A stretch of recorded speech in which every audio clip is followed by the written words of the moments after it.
ओम नमः शिवाय। जय सिया राम, हर हर महादेव। एक भक्त जो है वो कई मंत्रों का जप करता है।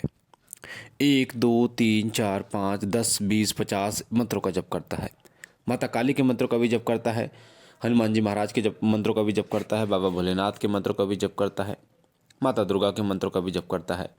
हर किसी के एक इष्ट देवता होते हैं। इष्ट देवता के साथ साथ में सहायक देवता भी होते हैं।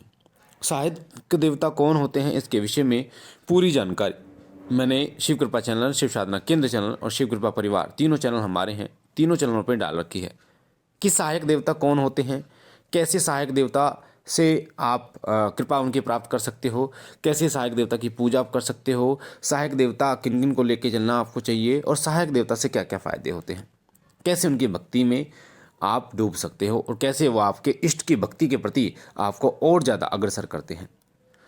तो जिन मंत्रों का भी आप जप करते हो, चाहे वो सहायक देवता के मंत्र हो, चाहे वो आपके इष्ट देव के मंत्र हो, एक मंत्र तो होगा नहीं, कई मंत्र होंगे। तो आखिर इन मंत्रों को एक साथ कैसे जपें, इन मंत्रों को सिद्ध कैसे करें, इन मंत्रों को कब कब जपना चाहिए, जितने भी मंत्र हैं आपके पास उनके विषय की बात कर रहा हूँ मैं। जितने भी मंत्र हैं, चाहे शाबर मंत्र हो, चाहे वैदिक मंत्र हो, इन मंत्रों को आपको कब जपना चाहिए, साथ साथ में कब इनमें ऊर्जा आपको उत्पन्न करनी चाहिए। वीडियो को ध्यान से सुनना, लास्ट तक बताऊंगा। तो सबसे पहली बात मैं आपको बताऊं कि एक भक्त कई मंत्रों को जप करता है, पर वो कई मंत्रों को जो है वो कंटिन्यू जप नहीं कर पाता।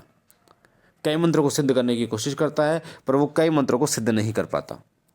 वो अपनी डेली रूटीन में किसी एक या दो मंत्र को, 3 मंत्र को ही वो सम्मिलित कर पाता है। पर ऐसा क्या करें जिससे आपके जितने भी मंत्र हैं वो सारे सिद्ध हों और अपनी पूजा में भी आप सम्मिलित कर पाएँ और उनकी ऊर्जा भी आपको प्राप्त हो, उस विषय में आज बताने जा रहा हूँ। इसलिए वीडियो को लास्ट तक सुनना ताकि बारीकी से आपको एक एक चीज़ समझ में आए। देखो, जो भी आप मंत्र जप करते हैं उन मंत्रों में सबसे श्रेष्ठ जो मंत्र होता है आपके इष्ट का मंत्र होता है, जिसको आपको कंटिन्यू जपना होता है, और एक आपका गुरु मंत्र होता है। गुरु मंत्र को तो आपको सबसे पहले जपना होता है, क्योंकि गुरु मंत्र जो है गुरु देवता से आगे चलते हैं और गुरु से सर्वश्रेष्ठ कोई नहीं है। तो पहले गुरु मंत्र आप जपेंगे, उसके बाद इष्ट का मंत्र जपेंगे, उसके बाद आप सहायक देवता या देवी का मंत्र जपेंगे। जो भी मंत्र आपने जप करें हैं, चाहे 1 2 3 4, उनको कब करना है, उनको जप कब करना है, उनको ऊर्जा कैसे बढ़ाएं उनकी, वो बता रहा हूँ।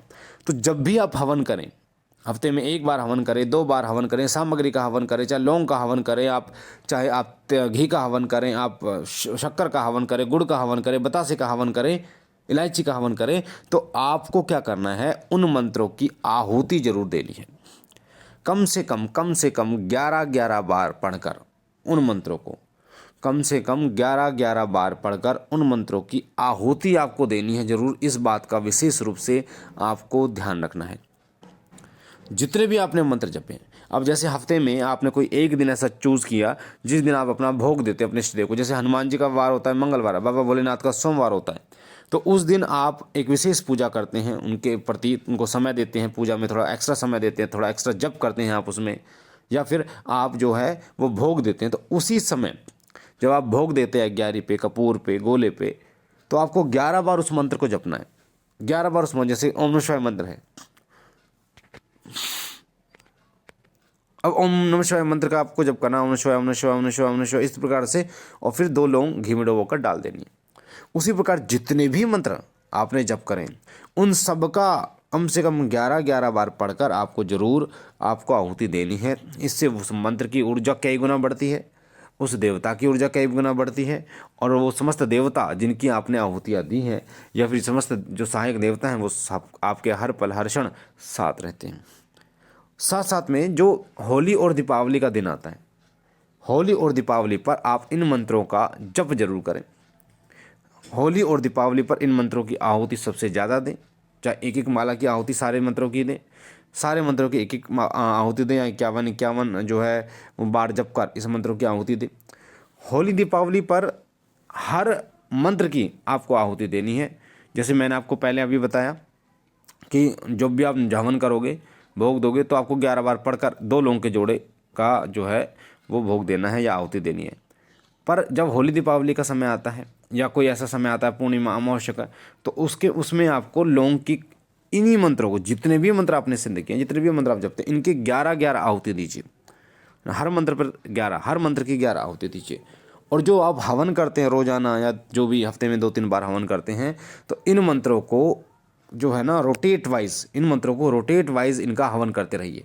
जैसे कोई आपका बाबा गोरक्षनाथ जी का मंत्र है तो एक माला उसका हवन कर लिया, फिर अगले दिन आप हफ्ते में 2-3 हवन करते हैं, उसके बाद माँ काली का कोई मंत्र है उसका हवन कर लिया, फिर बालाजी का कोई मंत्र है उसका हवन कर लिया, भैरव बाबा का कोई मंत्र है उसका हवन कर लिया। तो ऐसे इन मंत्रों को रोटेट करते रहेंगे तो इनकी ऊर्जा बहुत गजब की आपको रिजल्ट देगी, और ये आपको महसूस भी होगा कि वो देवता हर पल हर क्षण आपके साथ है और आपकी सुरक्षा सदा वो करेगा और आपके कार्य को करेगा और आपको भक्ति के लिए अग्रसर करेगा, और सबसे इम्पोर्टेंट है कि आपकी रक्षा करेगा।